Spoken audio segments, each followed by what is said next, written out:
Lila was fuming, and it didn't take a genius to figure it out. I'm Marcus, her husband, and I could tell she was upset the moment we started driving home from that party her friends, the Bandolins, had thrown.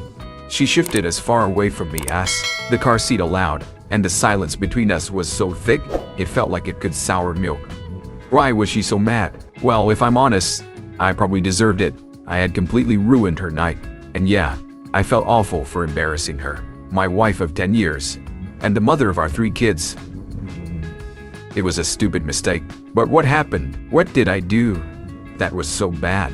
It all started with a key.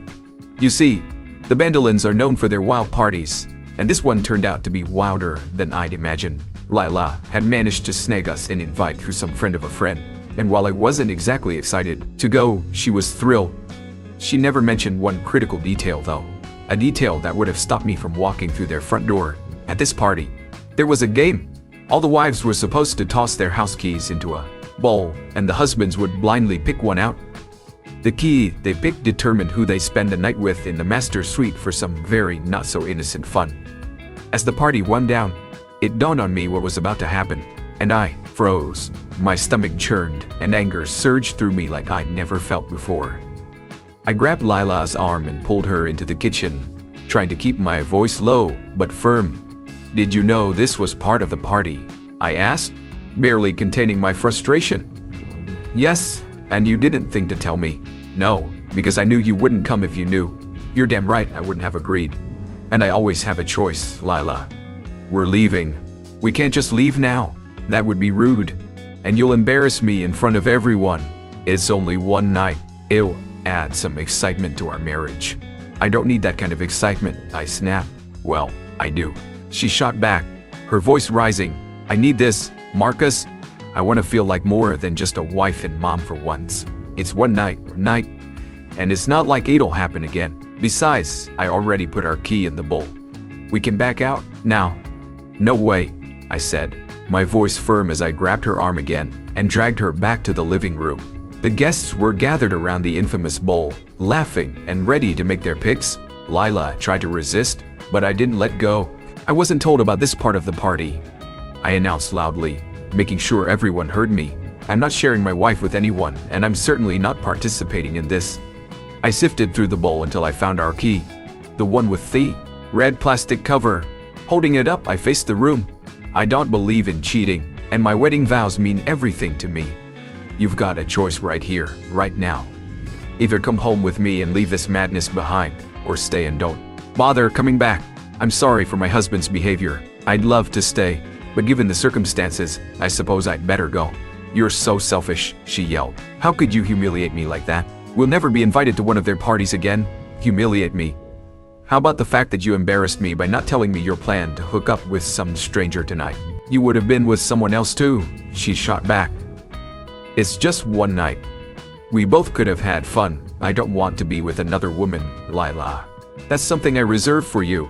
After 10 years of marriage, it's hard to hear that you'd want to be with someone else. It's just one time, Marcus, out of all the nights we've spent together. It's just one night. I've been a good wife for a decade. Don't you think I deserve one night of adventure?" "No, Lila. I don't." My voice was cold.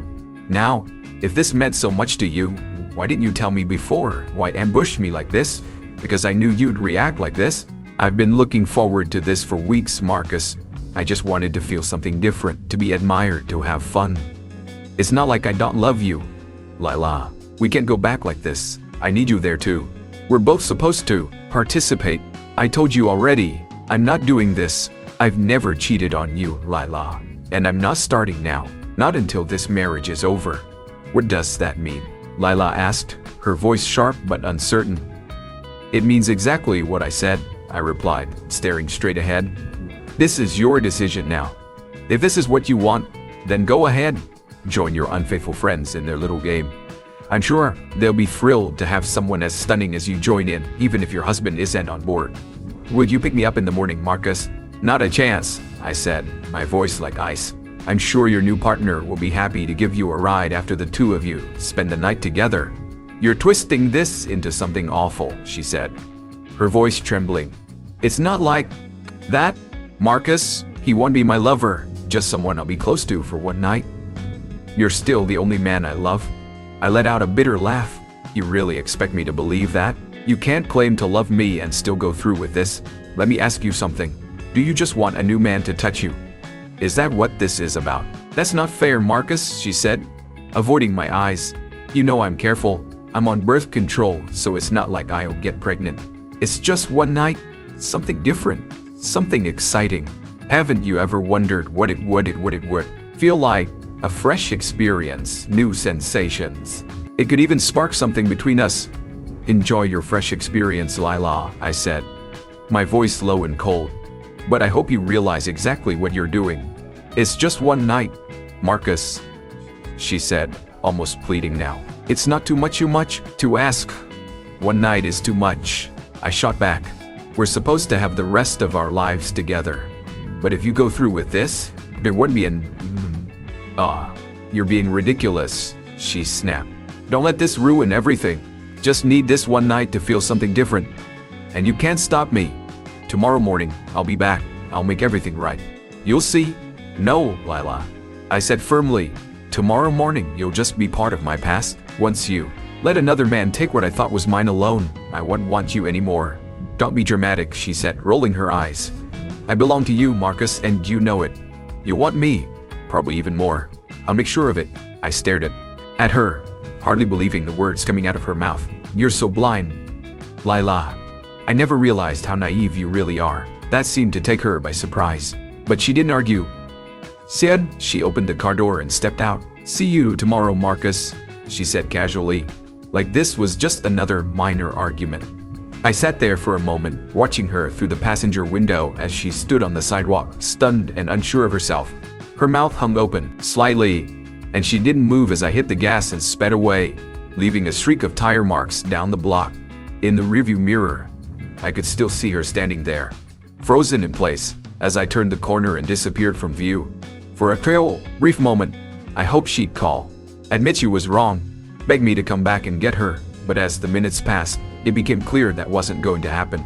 She probably thought I'd cool off in a day or two, that I'd forgive her, and she'd fix everything with some sweet words and a night in bed. She was dead wrong. My dad used to tell me that when a woman starts seriously considering cheating, she's already betrayed you in her heart. If she's planning to act on it, then the damage is done. As much as it tore me apart, Lila had made her choice, and it was clear I needed to make mine. The hardest part of it all was thinking of our kids. Josie, 9, Ethan, 8, and little Mia, just 4 years old. How could I even imagine not seeing them every day? But I couldn't let Lila's choices go unanswered. Actions have consequences, and this was no different. The kids were with my mom for the weekend, giving me a little space to sort my thoughts. Scott White, now changed to Ryan Harper. Hey, Marcus, it's Ryan Harper from the party. The voice said, your wife gave me your number. She's having a blast and wants you to come back and join in. You're a lucky guy. Everyone here is dying to pick her key. She keeps saying someone's in for a night they'll never forget. Come on, man. There are some gorgeous women here waiting for you too.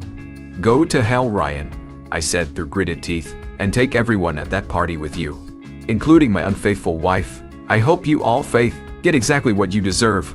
I hung up and stormed into the house, my mind racing.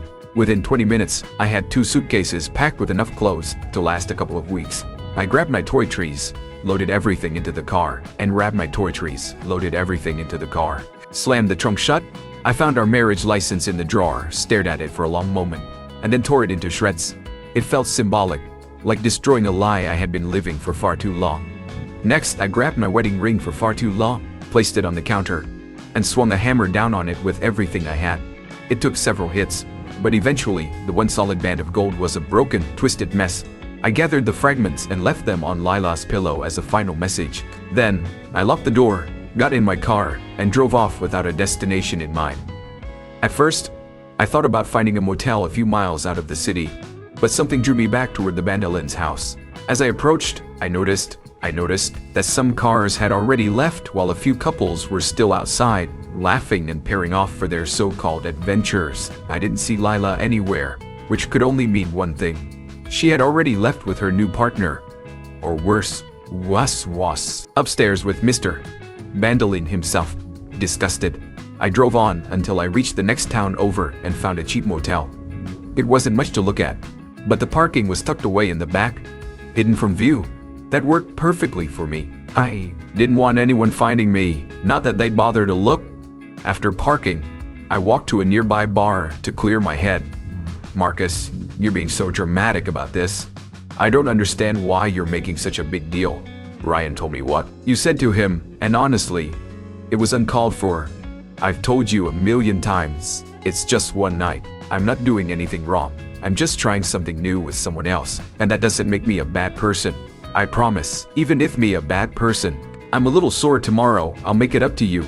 Oh, and since you took our key out of the bowl, they gave me a new one. The guy who picked it is named Glenn. He's nice, married with kids, just like us. Since you're not here, I left with him. His wife and her partner are at the house too, but they're in another room. Far enough that we won't hear each other when...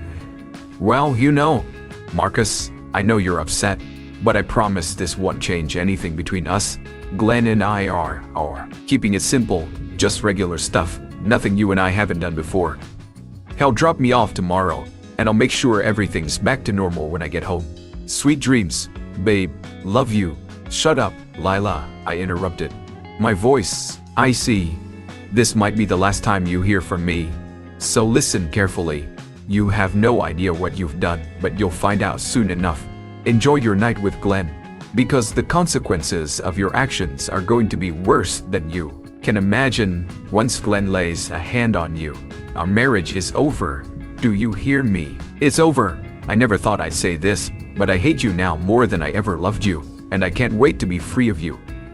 My lawyer will be in touch next week. Marcus, why are you acting like this? How can you say those things to me? I'm your wife. You can't just leave me over one night.